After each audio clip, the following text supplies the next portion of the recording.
आप में से जो कार्यकर्ता भाई ग्रामीण पृष्ठभूमि के हैं, जो गांव से आए हैं, उनको भी स्वदेशी आंदोलन चलाना है। उनको स्वदेशी आंदोलन क्या चलाना है?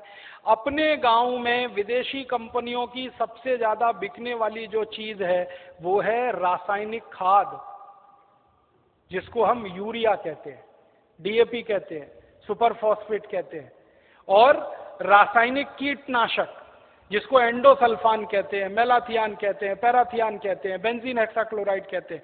तो ये विदेशी कंपनियों के कीटनाशक और रासायनिक खाद ये किसानों के बीच में सबसे ज्यादा खरीदी जाती है, और एक साल में 4,80,000 करोड़ रुपए की खरीदी जाती है रासायनिक खाद और कीटनाशक। माने हमारे किसान हर साल रासायनिक खाद और कीटनाशक खरीदकर विदेशी कंपनियों को 4,80,000 करोड़ रुपए दे रहे हैं। ये भी हमको बचाना है। तो क्या करना है? किसानों को जो समझाना है जाकर गांव गांव में कि भैया ये रासायनिक खाद विदेशी है, ये मत डालो। तो किसान पूछेगा क्या डालें?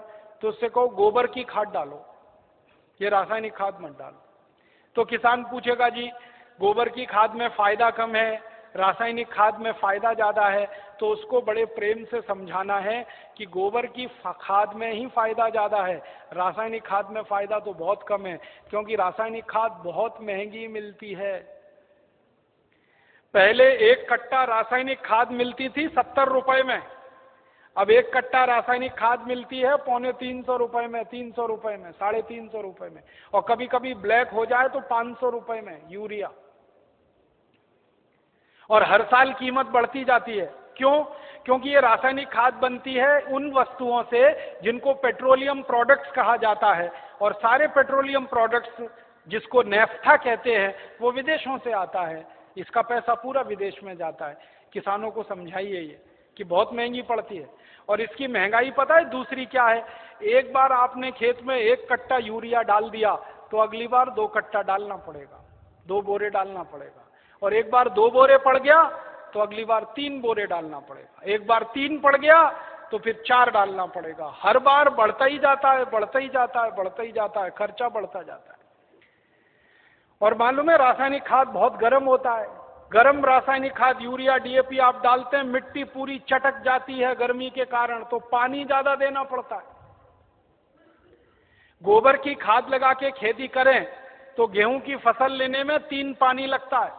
यूरिया डीएपी डालकर अगर गेहूं की खेती करें तो 5-6 बार पानी लगाना पड़ता है। पानी का खर्चा बढ़ जाता है, और पानी का खर्चा बढ़ेगा तो पानी तो जमीन में से ही निकालना पड़ता है। जमीन से ज्यादा पानी निकाल के आप खेतों में डालते रहेंगे तो पानी का तल नीचे नीचे नीचे नीचे होता चला जाता है। पहले पानी 25-30 फुट पे मिलता था, अब पानी 900 फुट तक नहीं मिलता खेतों में। तो किसानों को समझाइए कि यूरिया डालने से बड़ा भारी नुकसान है। एक तो हर साल खाद की मात्रा बढ़ानी पड़ती है, खर्चा बढ़ता है। दूसरा, हर साल पानी की मात्रा बढ़ानी पड़ती है, वो खर्चा बढ़ता है। और जहां पानी निकालने के लिए बिजली नहीं है वहां डीजल पंप चलाना पड़ता है, तो डीजल का खर्चा बढ़ता है। और डीजल कभी भी महंगा होता रहता है। एक जमाने में 7 रुपए लीटर मिलता था डीजल, अब 35 रुपए लीटर। 2-4 दिन के बाद ये 40 रुपए लीटर होने जा रहा है। फिर हो सकता है 1.5 साल में 100 रुपए लीटर हो जाए। किसान कहां जाएगा? मर जाएगा वो तो डीजल का खर्चा करते करते। और फिर एक और नुकसान होता है कि ये यूरिया डीएपी जब हम खेत में डालते हैं तो मिट्टी में ये केमिकल घुल जाते हैं, और मिट्टी में घुल गए तो पौधे की जड़ में आ जाते हैं, पौधे की जड़ से पौधे के तने में आ जाते हैं, पौधे के तने से पौधे के फल में आ जाते हैं, पौधे के फल में आ जाते हैं तो फिर वही फल हम खाते हैं, हमारे शरीर में आ जाते हैं। और हमारे शरीर में अगर ये जहर आ गया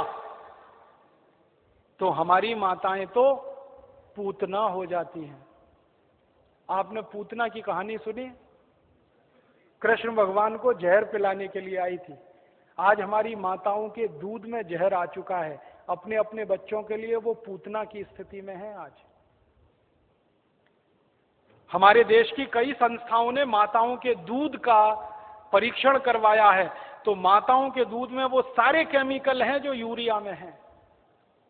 माताओं के दूध में वो सब केमिकल हैं जो कीटनाशक दवाओं में हैं, क्योंकि भोजन हम कर रहे हैं, भोजन के साथ वो शरीर में जा रहे हैं। और यही केमिकल हैं जो आपको कैंसर पैदा करवा रहे हैं, जो आप में डायबिटीज दे रहे हैं, जो आप में हाई ब्लड प्रेशर दे रहे हैं, हाइपरटेंशन दे रहे हैं। 148 किस्म की बीमारियां इन जहरों से पैदा होती है। इसलिए किसानों को समझाओ कि ये यूरिया डीएपी का जहर एक तो विदेशी है, ये बंद करो। दूसरा, ये शरीर को नुकसान देता है, इसलिए बंद करो। तीसरा, ये पैसे का नुकसान करता है, इसलिए बंद करो। तो किसान पूछेंगे भाई क्या करें? तो उनसे कहो गोबर का खाद डालो। अब किसान क्या पूछेगा आपको? सबसे पहले वो कहेगा गोबर के खाद से तो उत्पादन नहीं होता। तो उससे कहो गोबर के खाद से भी उत्पादन बहुत अच्छा होता है। यूरिया डीएपी से जितना नहीं होता उससे तो ज्यादा गोबर के खाद से होता है। मैं तो पिछले 12-13 साल किसानों के बीच में काम करता रहा, महाराष्ट्र और कर्नाटक में। आप आइए वहां देखिए, हजारों हजारों किसानों ने यूरिया डीएपी बंद करके गोबर का खाद डालना शुरू किया है। और जिस किसान के यूरिया डीएपी के खेत में 1 एकड़ में 20 से 25 मीट्रिक टन गन्ना होता था, आज उस किसान के खेत में गोबर का खाद डालने से 90 से 100 मीट्रिक टन गन्ना हो रहा है, कम नहीं होता है। जिन किसानों के खेत में यूरिया डीएपी डालने से 1 एकड़ में 12 कुंटल गेहूं होता था, आज उनके खेत में गोबर का खाद डालने से 20 से 22 कुंटल गेहूं हो रहा है। जिन किसानों के खेत में यूरिया डीएपी डालने से 1 एकड़ में 2.5 कुंटल कपास होती थी, आज उन किसानों के खेत में गोबर का खाद डालने से 7 कुंटल एकड़ का कपास हो रही है। ऐसे एक नहीं, हजारों किसान हैं महाराष्ट्र में, कर्नाटक में, थोड़ा अगर चलेंगे तो छत्तीसगढ़ में बहुत किसान है। 12 साल मैंने बहुत काम किया किसानों के बीच, जा जाके उनको ये सब सिखाया।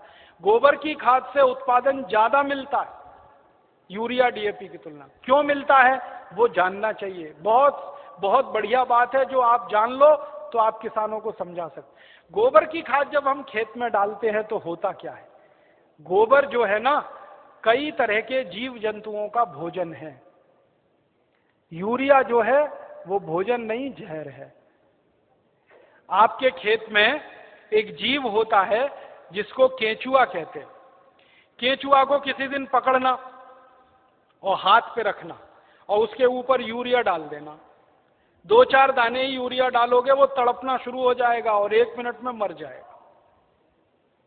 हम जब खेत में टनों टन यूरिया डालते हैं ना, करोड़ों केंचुए मार डाले हमने यूरिया डाल डाल के।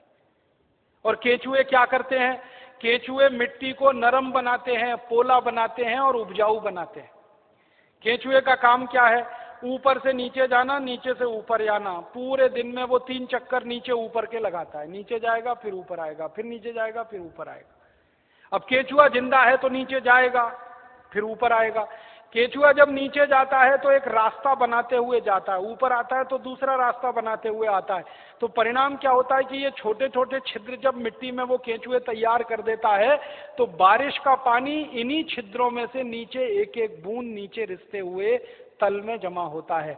माने वाटर रिचार्जिंग का दुनिया में सबसे जबरदस्त काम कोई करता है तो केंचुआ करता है, और यूरिया के कारण ये मर जाता है। इसलिए यूरिया डालना माने किसान के लिए आत्महत्या करने के बराबर है। जिस किसान के खेत में यूरिया डलेगा केंचुआ मर जाएगा। केंचुआ मरा तो मिट्टी में ऊपर नीचे कोई जाएगा नहीं, तो मिट्टी कठोर होती जाएगी, कड़क होती जाएगी। मिट्टी और रोटी के बारे में एक सत्य है कि इसको फेरते रहो, नहीं तो खत्म हो जाती है। रोटी को फेरना बंद करो, जल जाती है। मिट्टी को फेरना बंद करो, पत्थर जैसी हो जाती है। मिट्टी को फेरने का मतलब समझते हैं? ऊपर की मिट्टी नीचे, नीचे की मिट्टी ऊपर, ऊपर की नीचे, नीचे की ऊपर। ये केंचुआ ही करता है और कोई नहीं कर सकता। केंचुआ तो किसान का सबसे बड़ा दोस्त है। मैंने इसका हिसाब निकाला था, एक केंचुआ साल भर अगर जिंदा रहे तो 36 मीट्रिक टन मिट्टी को उठक पटक कर देता है, ऊपर से नीचे, नीचे से ऊपर, एक केंचुआ साल भर में। और उतनी ही मिट्टी को ट्रैक्टर से उलट पलट करना पड़े तो कम से कम 100 लीटर डीजल खर्च होता है, और 100 लीटर डीजल 3600 रुपए का आता है। माने एक केंचुआ हर आदमी का 3600 रुपए बचा रहा है। ऐसे करोड़ों केंचुए हैं, पता सोचो कितने हजार करोड़ रुपए बच रहे हैं इस देश में। इसलिए गोबर का खाद डालने से फायदा क्या होता है? रासायनिक खाद डालो केंचुआ मर जाता है, गोबर का खाद डालो केंचुआ जिंदा हो जाता है। क्योंकि गोबर केंचुए का भोजन है। केंचुए को भोजन मिले तो वो अपनी जनसंख्या बढ़ाता है, और इतनी तेज बढ़ाता है कि कोई नहीं बढ़ा सकता। भारत सरकार कहती है हम दो हमारे दो, केंचुआ नहीं मानता उस बात को। एक एक केचुआ 50-50 हजार बच्चे पैदा करके मरता है। 50-50 हजार। एक जाति का केचुआ तो मैंने देखा 1 लाख पैदा करता है बच्चे, तब मरता है। तो वो एक जिंदा है, उसने 1 लाख पैदा कर दिए, अब वो 1-1 लाख पैदा करेंगे, करोड़ों केचुए हो जाएंगे अगर गोबर डालना शुरू किया। और केचुए ज्यादा होंगे तो मिट्टी फिर उलट पलट होने लगेगी, मिट्टी में छिद्र बनने लगेंगे, तो बारिश का जितना भी पानी गिरेगा सब मिट्टी में आ जाएगा। और पानी मिट्टी में गया तो नदियों में बेकार नहीं बहेगा, तो बाढ़ नहीं आएगी, तो समुद्र में फालतू पानी नहीं जाएगा। इस देश का करोड़ों करोड़ों रुपए का फायदा हो जाएगा। इसलिए आप किसानों को समझाओ गोबर की खाद डालो। फिर कुछ किसान कहेंगे जी उत्पादन होगा क्या? उनसे कहना गारंटी मेरी, गारंटी भारत स्वाभिमान ट्रस्ट की। थोड़े दिन में भारत स्वाभिमान ट्रस्ट की तरफ से हम किसानों को कहेंगे कि आप बिंदास गोबर की खाद डालो, गारंटी हमारी, 1 ग्राम भी उत्पादन कम नहीं होगा। कैसे कम नहीं होगा? डालने का तरीका है। डालने का तरीका क्या है? अभी किसान गोबर कैसे डालते हैं? गोबर डालते हैं, वो घूरा है, घूरा गांव में कचरा डालने का, वहां गोबर इकट्ठा करते हैं। 6 महीने, 8 महीने, साल भर वो सूखता रहता है और सूख सूख के उसकी सारी ताकत निकल जाती है। फिर वो सूखा हुआ गोबर हम डालते हैं, इससे उत्पादन ज्यादा नहीं आता। गोबर को हमेशा गीला डालना चाहिए, ताजा डालना चाहिए। गोबर को अगर पानी में घोल के डालो ना तो वही 3 गुना ज्यादा फायदा करता है। तो किसानों को ये समझाओ कि गोबर को सुखा के खेत में ना डालें, उसको पानी में घोल के डालें। तो कैसे घोलेंगे पानी में, उसका फॉर्मूला लिख लो आप। और जो जो गांव में जाने वाले कार्यकर्ता है, ये सब किसानों को आप बोलो कितना गोबर डालना है, कितना पानी उसमें मिलाना है, कितने बीघे के लिए काम में लाना है उसको। अब आपको मैं एक मोटी सी बात बता देता हूं। 1 एकड़, 1 एकड़ माने 2.5 बीघा, 5 बीघा नहीं, 2.5 बीघा। तो एकड़ 2.5 बीघे का हिसाब जोड़कर बताता हूं। एक किसान को एक बार में 1 एकड़ फसल के लिए कितना गोबर डालना पड़ेगा? गीला करके डालेंगे तो 10 किलो गोबर, बस 10 किलो गोबर, 10 किलो गोबर। फिर से सुन लो, 10 किलो, ज्यादा नहीं बोल रहा हूं, 100 किलो नहीं, 10 किलो गोबर 1 एकड़ के लिए। डालना कैसे? लिख लो 10 किलो गोबर। फिर इसमें चाहिए 10 लीटर मूत्र, जिस जानवर का गोबर उसी का मूत्र। गाय का गोबर तो गाय का मूत्र, भैंस का गोबर तो भैंस का मूत्र, बैल का गोबर तो बैल का मूत्र। अब आप बोलोगे गोबर तो इकट्ठा कर लेंगे, मूत्र कैसे इकट्ठा करें? जानवर जो मूत्र देते हैं ना, जहां पे आप जानवरों को रखते हो वहां पे पत्थर वत्थर लगा के एक छोटी सी नाली बना लो और उसमें ढाल लगा दो। जितना भी वो पेशाब करेंगे वो नाली में आ जाएगा। नाली के आगे एक खड्डा खोद दो, वो सारा उसमें जमा हो जाएगा, फिर वो ले लो। और मैं आपको एक अच्छी बात बताता हूं, जानवरों के मूत्र की कोई एक्सपायरी डेट नहीं है। 1 साल, 2 साल, 3 साल, 5 साल, 10 साल, 20 साल, 50 साल खराब ही नहीं होता। तो चिंता करने की बात ही नहीं है। तो इकट्ठा होता रहेगा, खड्डे में डालते रहो। तो 10 किलो गोबर, 10 लीटर मूत्र, ठीक है। फिर इसमें मिलाना है लगभग 1 किलो गुड़, आधे से 1 किलो गुड़। गुड़, गुड़ तो आप सब जानते हो। एक तो गुड़ होता है जिसको आप खा लेते हो, एक तो गुड़ ऐसा होता है जिसको जानवर खा लेते हैं, और एक गुड़ ऐसा होता है जिसको कोई नहीं खा सकता, गीला गीला, पुराना पुराना, काला काला। वो गुड़ खेत के बहुत काम का है। जो सबसे घटिया गुड़ है, जिसको ना जानवर खा सकते हैं ना आपका, वो खेत के लिए बहुत काम का है। तो वो गुड़ ले लो, आधे से 1 किलो। गोबर हो गया, मूत्र हो गया, गुड़ हो गया। अब इसमें लगभग 1 किलो डालना है दाल का आटा। दाल है ना, दाल, अरहर की दाल, मूंग की दाल, उड़द की दाल, चने की दाल, सोयाबीन की दाल, खेसारी की दाल, कोई भी दाल, 1 किलो उसका आटा। 4 चीजें हो गई, गोबर, गोमूत्र, गुड़, दाल का आटा। और इसमें डालनी है 1 मुट्ठी मिट्टी। 1 मुट्ठी में आधा किलो या 1.25 किलो तक मिट्टी आती है। मिट्टी कहां से लानी है? आपके खेत के आसपास अगर पीपल का कोई पेड़ है, बरगद का कोई पेड़ है, तो उसके नीचे से खोद लो मिट्टी। पीपल के पेड़ के नीचे की या बरगद के पेड़ के नीचे की? पीपल और बरगद के पेड़ के नीचे की ही मिट्टी क्यों खोदना? आपको मालूम है पीपल और बरगद के पेड़ हर समय ऑक्सीजन देने वाले पेड़ हैं, और ज्यादा ऑक्सीजन देने वाले पेड़ के नीचे जीवाणुओं की संख्या बहुत होती है। तो पीपल और बरगद के पेड़ के मिट्टी में जीवाणु सबसे ज्यादा होते हैं, यही जीवाणु खेत को चाहिए। तो मिट्टी ले ली, 5 चीजें हो गई, गोबर 10 किलो, मूत्र 10 लीटर, गुड़ लगभग 1 किलो, दाल का आटा 1 किलो और मिट्टी लगभग 1 किलो। ये 5 चीजों मिला दो, घोल दो। हाथ से घोल लेना, खराब नहीं होंगे हाथ, नहीं तो डंडे से घोल देना। एक ड्रम में घोल लेना, प्लास्टिक के ड्रम में घोल लेना, नहीं तो लोहे के ड्रम में घोल लेना। प्लास्टिक का होगा तो अच्छा, लोहे वाला क्षरण ज्यादा होता है। अब इसको घोल के 15 दिन रख देना, 15 दिन रख देना। घोलने में तकलीफ आए तो थोड़ा पानी मिला देना, ज्यादा मत मिलाना, थोड़ा ही मिलाना। घोल के 15 दिन रख देना। 15 दिन के बाद ये खाद तैयार हो जाएगा। इस खाद में क्या होगा, करोड़ों करोड़ों सूक्ष्म जीवाणु पैदा हो जाएंगे। वो जो मिट्टी डाली ना, मिट्टी के जीवाणु अगर 1 लाख हैं तो 15 दिन में वो 100 करोड़ से ज्यादा हो जाएंगे। ढक के रख लो तो अच्छा है, छांव में रखना सबसे अच्छा, धूप में बिल्कुल मत रखना, पेड़ के नीचे की छांव में रखना, नहीं तो कोई ऐसी जगह रखना जहां सूर्य का प्रकाश ना आता हो, और इस पे कपड़ा बांध दो, ढक्कन लगा दो, जैसे है ढक लो। अब ये 15 दिन में तैयार हो गया, इसमें करोड़ों जीवाणु तैयार हो गए। अब ये जीवाणु घोल, इसको जीवाणु घोल कहते हैं, इसको खेत में डालना है। डालने से पहले इसमें पानी मिलाना है, और पानी कितना मिलाना है, जितना गोबर था उसका 10 गुना पानी, 10 गुना कम से कम। 100 लीटर पानी, 10 किलो गोबर तो 100 लीटर पानी, और ज्यादा से ज्यादा पानी मिला सकते हैं तो 200 लीटर। तो 100 से 200 लीटर पानी मिला लिया। अब ये पूरा परफेक्ट घोल हो गया।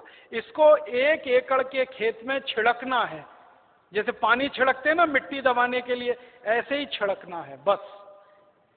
आप इसको छिड़क देंगे तो ये करोड़ों जीवाणु मिट्टी में पहुंच जाएंगे, तो मिट्टी में जीवाणुओं की संख्या बढ़ती जाएगी, और मिट्टी में सारा खेल खेलने का काम जीवाणु करते हैं। आपको मालूम है जीवाणु क्या करते हैं? जीवाणु सारा काम करते हैं। पौधे की जड़ को नाइट्रोजन की जरूरत है तो ये जीवाणु उपलब्ध कराते हैं। पौधे की जड़ को कैल्शियम चाहिए तो ये जीवाणु उपलब्ध कराते हैं। पौधे की जड़ को आयरन चाहिए तो ये जीवाणु, माने पौधे को बड़ा होने के लिए जितने भी सूक्ष्म पोषक तत्व चाहिए और फिर वो हमारे शरीर में वास्तव में चाहिए, वो सब इन जीवाणुओं की करामात से ही मिलता है। तो पौधे की जड़ को भरपूर सूक्ष्म पोषक तत्व मिलने लगेंगे, पौधे की बढ़त बहुत तेज होगी, और जिस पौधे की बढ़त अच्छी होगी उसका फल अच्छा होगा, जिसका फल अच्छा होगा उसका उत्पादन अच्छा होगा। अब इसमें समय लिख लो, कितनी बार डालना, कब डालना। सबसे अच्छा तरीका यह होता है कि खेत को जब जोतने की तैयारी करें ना, जोतें, बीज डालने से पहले खेत जुताई होती है ना, खेत जुताई करते ही 1 दिन डाल दो। आज जुताई किया, कल डाल दो, जुताई करके डाल दो, ये पहली बार, ठीक है। फिर इसके डालने के 2-3 दिन बाद या 4 दिन बाद या 5 दिन बाद बुआई कर दो। है कितना डाल सकते हैं बताए ना? 1 एकड़ में जितना तैयार हुआ 200 लीटर वो, तो आपने इसको जोत के 1-2 दिन में डाल दिया, फिर बीज बो दो। बीज बोने के 21वें दिन में फिर डाल देना। आज बीज बोया तो ठीक 21 दिन बाद एक बार फिर डाल देना। क्या होता है ना, बीज में से अंकुरण होता है, और अंकुरण होने के 21वें दिन तक वो मिट्टी की ताकत से बढ़ता है। फिर 21 दिन के बाद वो सूर्य की ताकत से बढ़ना शुरू हो जाता है, फोटोसिंथेसिस जिसको कहते हैं, प्रकाश संश्लेषण की क्रिया। सूर्य ताप से खाना बनाना शुरू कर देता तो बढ़त तेज हो जाती है। तो और आप मोटी सी एक बात याद रखो कि हर 21वें दिन पे डाल देना। आज डाला, 21 दिन बाद डाला, फिर 21 दिन बाद डाला, फिर 21 दिन बाद डाला। तो एक फसल अगर आप समझ लो 4 महीने की है तो लगभग 5 बार डालना पड़ेगा। कोई फसल 6 महीने की है तो 7-8 बार डालना पड़ेगा। 8 महीने की है तो 10-1 बार डालना पड़ेगा। अब इसमें खर्चा क्या है? जानवर अगर घर के हैं तो गोबर फोकट का, मूत्र फोकट का, गुड़ मैं कह रहा हूं सबसे सड़ा हुआ, जिसको फेंक देते हैं, वो भी फोकट में मिल जाएगा। पानी तो फोकट का है ही, थोड़ा दाल वाल लेना पड़ेगा तो उसका खर्चा आएगा, लेकिन किसान अगर दाल पैदा करता है तो वो भी घर की हो जाएगी। माने खाद बनाने का खर्चा लगभग शून्य आएगा, मेहनत लगेगी, पूंजी में पैसा कम से कम खर्च होगा। और ये खाद जो तैयार होगी इसमें जबरदस्त क्वालिटी है, क्योंकि इसमें कैल्शियम भरपूर, आयरन भरपूर, फास्फोरस भरपूर। क्या क्या इसमें है? गोबर है, गोबर में कैल्शियम है, आयरन है, सल्फर है, सिलिकॉन है, कोबाल्ट है, मैग्नीशियम है, मैग्नीज है, 18 सूक्ष्म पोषक तत्व हैं जो चाहिए मिट्टी को। फिर गुड़ है, गुड़ में जबरदस्त फास्फोरस है, गुड़ में जबरदस्त कैल्शियम है, फिर मूत्र में ये सब है। तो जो सूक्ष्म पोषक तत्व हमें चाहिए वही मिट्टी को चाहिए, वो सब इस खाद में भरपूर हैं। यूरिया में नहीं है, डीएपी में नहीं है, यूरिया में कैल्शियम नहीं है, डीएपी में कैल्शियम नहीं है। और कैल्शियम सबसे प्रमुख आधार है मिट्टी के लिए, क्योंकि खेत में कैल्शियम होगा तो पौधे में होगा, पौधे में होगा तो फल में होगा, फल में होगा तो भोजन में होगा, भोजन में होगा तो शरीर में होगा, शरीर में होगा तो हड्डियां मजबूत, हड्डियां मजबूत तो शरीर मजबूत। ये सारा साइकिल इसी कैल्शियम के उस पे है। तो ये तो गोबर की खाद से ही मिलेगा, यूरिया डीएपी से मिलने ही वाला नहीं है। तो किसान को ये समझाइए आप। अब आपको समझ में आ गया, हर 21 दिन में डालना है, जबरदस्त फसल आएगी। पहली बार जब आप डालोगे ना तो किसान थोड़ा झिझक करेगा, उसको भरोसा नहीं है, विश्वास नहीं है, तो उसको कहना कि भाई तुम डालो, नुकसान तुम्हारा नहीं होगा। मैंने बहुत किसानों का हिसाब निकाला है, खराब से खराब खेत में जब गोबर का खाद डालते हैं ना तो गेहूं का उत्पादन पहले साल की तुलना में थोड़ा ही कम आता है, लेकिन उत्पादन जितना कम आता है उससे ज्यादा खर्चा बच जाता है, तो वो बराबर मामला बैठता है। हम यूरिया डीएपी में खर्चा करते हैं हजारों रुपए का, तब उत्पादन लेते हैं। यहां खर्चा ही नहीं है, थोड़ा उत्पादन कम भी हुआ तो फायदा ही है, नुकसान कुछ नहीं, इसलिए किसी किसान का नुकसान नहीं। और 2-3 साल लगातार आपने डाल दिया तो उत्पादन बढ़ना शुरू हो जाता है, लगातार बढ़ता है। और 10-12 साल में तो कई खेत ऐसे हैं जहां उत्पादन सीधे डबल हो जाता है, 100% की बढ़ोतरी हो जाती है। नहीं, छानने की जरूरत नहीं है, ऐसे ही डालो, उसमें जितना कचरा है सब खेत में जाने दो, क्योंकि कचरे में जीवाणुओं की संख्या और तेजी से बढ़ेगी, छानने की जरूरत नहीं है। अब आप डालोगे कैसे, ये प्रश्न है। तो उसके लिए 4 विधि है। पहली विधि ये है कि सीधे डब्बा लो और छिड़काव करो, खेत पे भरो और छिड़क दो, भरो और छिड़क दो। अब कहोगे जी खेत बहुत बड़ा है, ये तो नहीं चल सकता, तो दूसरा तरीका बताता हूं। खेत में पानी लगाते हैं ना, पानी में डाल दो। नाली में से पानी जा रहा है ना, एक टंकी में भर के ये खाद रख दो, उसमें नल लगा दो, टोटी खोल दो, टपक टपक पानी में गिरता रहेगा, खेत में चला जाएगा। ये दूसरा तरीका। तीसरा तरीका ये है कि अगर किसी के घर में जानवरों की संख्या ज्यादा है तो गोबर ज्यादा होगा उसके पास, तो थोड़ा सा गोबर तो इसमें इस्तेमाल हुआ, बचे हुए गोबर का क्या करेंगे? तो बचा हुआ गोबर अगर सूखा है तो उसको इसी में डाल देना 15 दिन के बाद 200 लीटर पानी मिला के, तो वो गोबर भी गीला हो जाएगा। गीले गोबर के लड्डू बना लो और लड्डुओं को खेत में फेंक दो,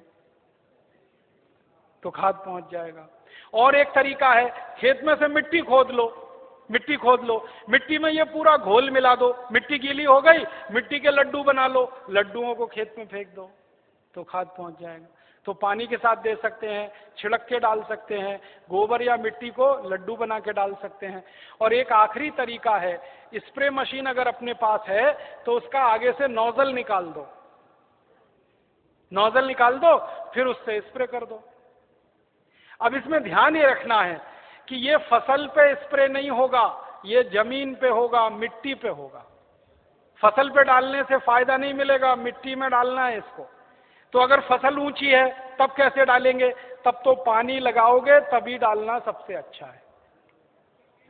इसमें एक तरीका यह है कि खेत का मुहाना होता है ना, जहां से पानी घुसता है, वहां एक आदमी को बिठा दो, डब्बा लेके पटकता रहेगा, उसमें पानी के साथ जाता रहेगा, और पानी के साथ पूरे खेत में बराबर मात्रा में जाता है और रिजल्ट उसका सबसे अच्छा आता है।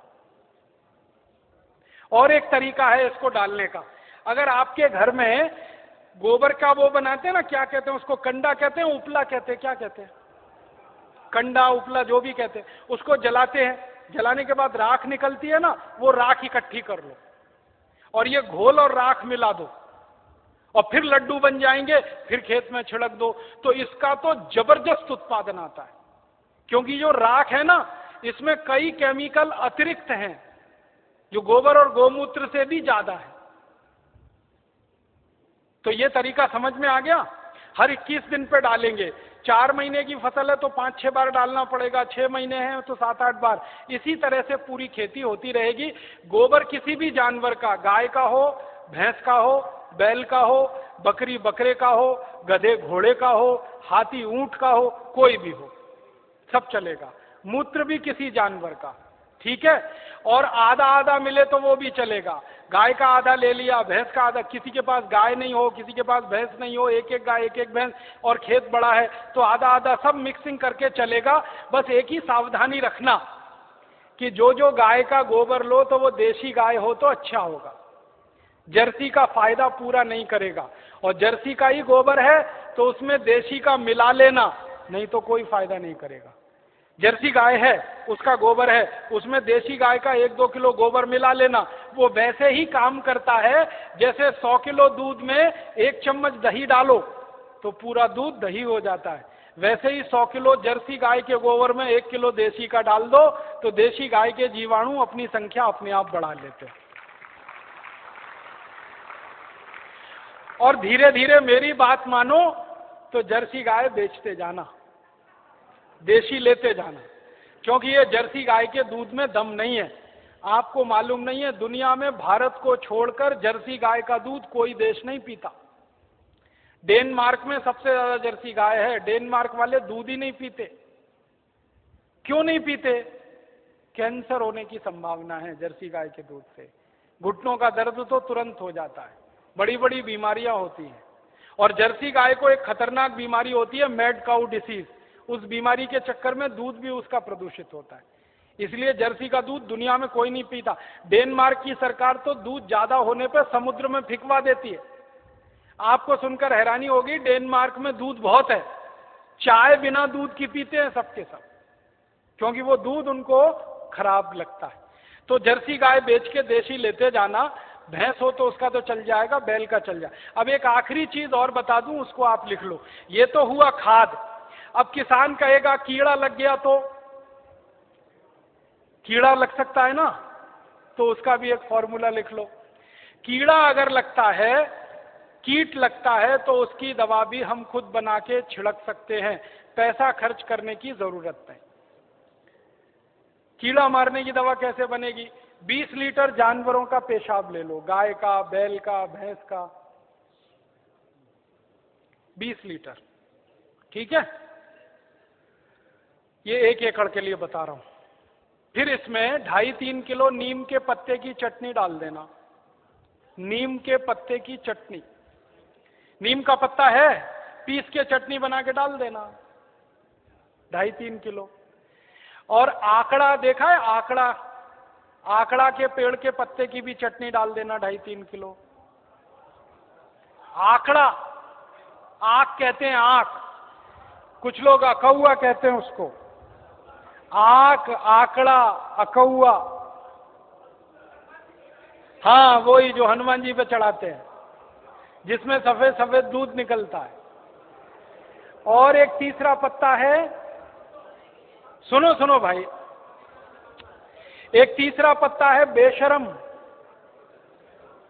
बेशरम जो है ना, अक्सर गांव में घुसते हैं ना, तो दोनों तरफ किनारे किनारे लगा रहता है, पान के जैसा पत्ता, बैगनी रंग का फूल आता है, उसमें ना खुशबू होती है ना कुछ होता है, बिना पानी के बिना बीज के होता है, इसलिए बेशरम कहते हैं। तो 2-2.5 किलो ले लो। और एक पत्ता है, आपके गांव में अगर मिले तो सीताफल का पत्ता, शरीफा जिसको कहते हैं, सीताफल शरीफा, उसका पत्ता 2-2.5 किलो ले लो। और अगर गांव में मिल जाए ना तो वो घास आती है ना, कांग्रेस घास, उसको चटनी बना के डाल दो, 2-2.5 किलो। और इसमें थोड़ा सा खूब तीखी लाल मिर्च हो, हरी मिर्च हो, तो वो पीस के डाल दो, 250-300 ग्राम। लहसुन पीस के डाल दो, आधा किलो के करीब। गाजर घास, वही वही। और मैं आपको एक मोटी सी बात बताता हूं, वो याद रखो, जिन जिन पत्तों को गाय नहीं खाती, फिर से सुनो, जिन जिन पत्तों को गाय नहीं खाती और आपके गांव में उपलब्ध है, वो सब पत्ते पीस के डाल दो इसमें। गाय को खिला के देख लो, खा रही है तो नहीं डालना, नहीं खा रही है तो पीस के डाल देना है। मोटी बात याद रखो। तो 3-4 तरह के पत्ते डाल दिए, थोड़ा लहसुन डाल दिया, थोड़ा मिर्ची डाल दी, 20 लीटर मूत्र में डाल के इसको उबालना है, गर्म करना, उबाल के ठंडा कर लो, ठंडा करके 200 लीटर पानी मिला दो। अब ये दवा तैयार हो गई, कीटनाशक। इसको स्प्रे कर दो किसी भी फसल पे, तो 48 घंटे माने 2 से 3 दिन में सारे कीट खत्म कर देता है। 1 पैसे का खर्चा नहीं होता, बाजार से कुछ नहीं लाना पड़ता। ये हर फसल में काम आता है, गेहूं में, चावल में, चने में, दाल में, मटर में, गन्ने में, हर तरह की फसल में ये उपयोग हो सकता है। तो कीटनाशक दवा बनाने का आपको मालूम, खाद बनाने का आपको मालूम। अब यूरिया, डीएपी और एंडोसल्फान गांव गांव से हमें बंद कराना है। 4,80,000 करोड़ रुपए किसानों का बचाना है, 2,32,000 करोड़ रुपए शहर वालों का बचाना है।